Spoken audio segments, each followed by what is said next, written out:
it's just unbelievable. Let's see how the wonderful careers of these people flourished after making this. All right, so you got Neil MacArthur, who played Adolf Hitler. Oh God, he does not look well these days. He looks he looks He looks haggard. he kind of looks like Dr. D. David Schultz. He was like the pro wrestler that like slapped that journalist who was like doing he was trying to do an expose on the business in like the 80s. I never heard of that. Oh my God. There's an episode that they did of Dark Side of the Ring about it. It's called Dave Schultz and the Slapper Heard Round the World, and it was like he was working for the WWF, and it was like right before WrestleMania, and actually just finished reading about this in Bret Hart's book, which is fucking awesome.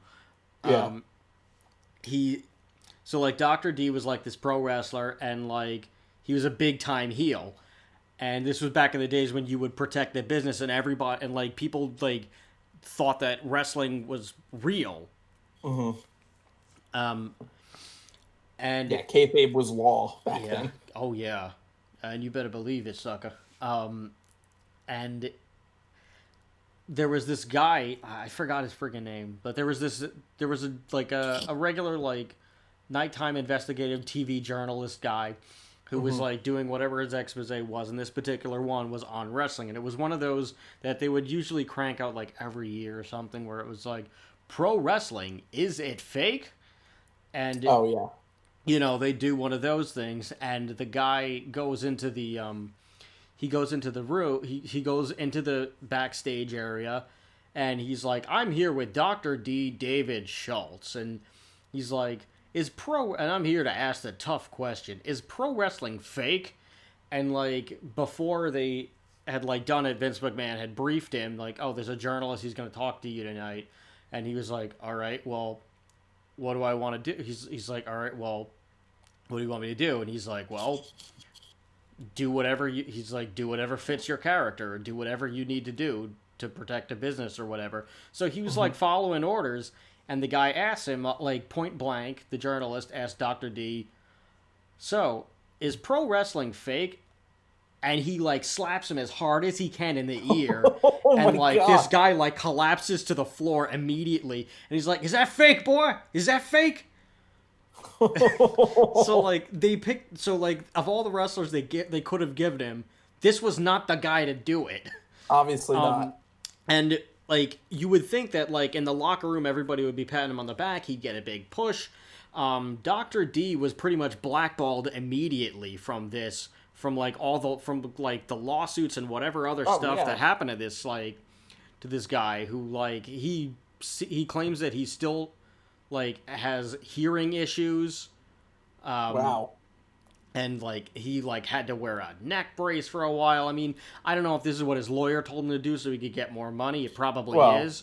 But like I'm sure he was like hurt, because like this is this guy, it wasn't like the journalist was like a buff guy or anything. He was like a skinny short guy. Yeah. So like he was probably maybe a little bit taller than I am, which I'm 5'2", for those of you in whatever land you're on, digital audio device land. Or digital media device land rather. And he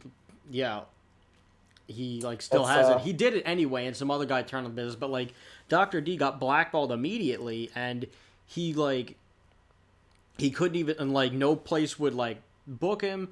And when he like the only place that he could really work was Japan, and like he tried to go work in Japan to like just lay low, because like he was like, what am I supposed to do? And like Vince McMahon was like, I don't know. Like lay low for a little while, maybe go wrestle in Japan. Like I'm gonna send you off to Japan for like 6 months or whatever. So like maybe when you come back, like this will be blown over, and like we won't have to deal with it. But he gets to Japan, and the Japanese wrestling fans are like so into it, like that, like the wrestling culture in Japan. They're like to this day, they're still like the craziest diehard fanatics in the world. Oh and, yeah. Like the Japanese photographers, like and the Japanese journalists. They're asking Dave Schultz to slap them. Oh my God. Yeah, it's like crazy shit, man. So he's like he goes to Japan thinking that he could like, all right, I can get away from this. Where like they're like love him for it, and they're like, no, we want you to kick the shit out of me, and he's like, and he was like, all right, this is not gonna go away. So when he got back to Japan, to America, like he couldn't get any pro wrestling work. Vince McMahon wouldn't return his phone calls or whatever. Oh my god! And like he was just blackballed from the industry, and now he's a bounty hunter. Oh, yes, that's quite a turnaround. Yes, he was also very good. He was also the guy that, like, he was good buddies with Hulk Hogan, and like I think he said in the thing that he was the one who like broke Hulk Hogan into the business, and like Hulk Hogan just like, just like never spoke to him again after that. Wow. But yeah, it was crazy because he was supposed to be on WrestleMania allegedly, and this whole thing happened, and it just derailed every single thing. But now the guy's a bounty hunter, and you know what, Dr. D, I'm not a betting man, but if I were, I think Dr. D's killed a few people. Probably. He has a really crazy story about going to like South America or like Texas or something like that, where like he goes into like a club to pick up this girl. Like he has to pick up this girl as like a bounty hunter job because like her family wants her safe or whatever, and like there's like these gangsters that she's with, and they're like trying to get away or like shoot him down or whatever, and he like kicks the crap out of both of these guys. Like he does some Steven Seagal shit. It's a crazy thing. Like that movie with The Rock that when he like first got into like movies, was it like The Rundown or something? Yeah, it was The Rundown. It was. Wasn't that based on a true story? That was based on a true story, though, wasn't it? Oh, I don't know. I haven't seen that movie probably since it was in theaters. Maybe it's based off this guy's life, because I'm pretty sure I don't even think I've ever seen that movie. But I remember reading somewhere, I believe that it was based on a true story. I don't remember if it was a good movie or not. I think it was decent. I think it was okay. I think it was decent. I mean, I think I remember it being okay. I know The Rock had. I mean, The Rock's been in. I'll probably watch anything that The Rock's been in. Well, he was in bad movies for a while, but like I think his earlier movies, they were like pretty bad. I think until he did.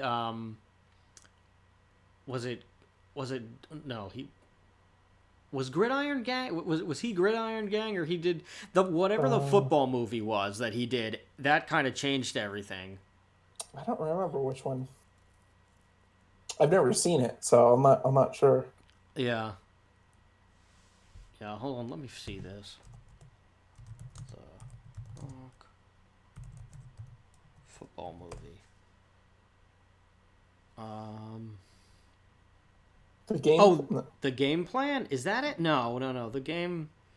Right, Gridiron. Yeah. It was Gridiron Gang. Yeah, Gridiron Gang was like one of the first serious movies that he did, if not the first serious one. Because for a while he was just doing a lot of like really bad like Disney cheesy action movies and cheesy action movies too. Yeah, like the Scorpion King. Yeah, the Scorpion King. I think was like, I think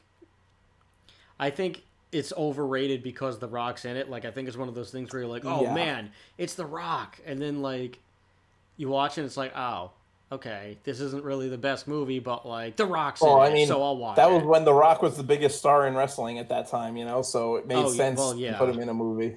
Yeah, and now he is the biggest star that has probably ever existed. He's the highest paid Hollywood actor right now. Yeah.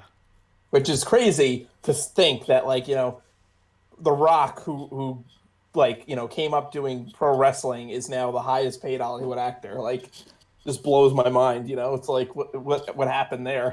He made some good decisions, Oh yeah, and number 2 I think is Batista, which Batista wasn't really doing that well until Guardians of the Galaxy, and that was just such a sleeper. Yeah. That it skyrocketed everybody in that thing, really. Yeah. I mean, I think Zoe Saldana was still doing pretty well anyway, and so was Chris Pratt, but Chris Pratt was more of a TV guy. And then, Guardians of the Galaxy really kind of put him, and then he had Jurassic World, which really kind of boosted his career. So now he's kind of like a leading man, really. I haven't seen the first Jurassic World all the way through. I've seen little bits and pieces, but I saw the second one. Bits and pieces. I saw the second one, and I liked it a lot. Yeah, the third one's coming out soon, and they're going to have apparently the original cast of Jurassic Park is all they're all going to be in it. Sam Neill, Laura Dern, and Jeff Goldblum are all going to be in it. So That's should be fucking interesting. awesome.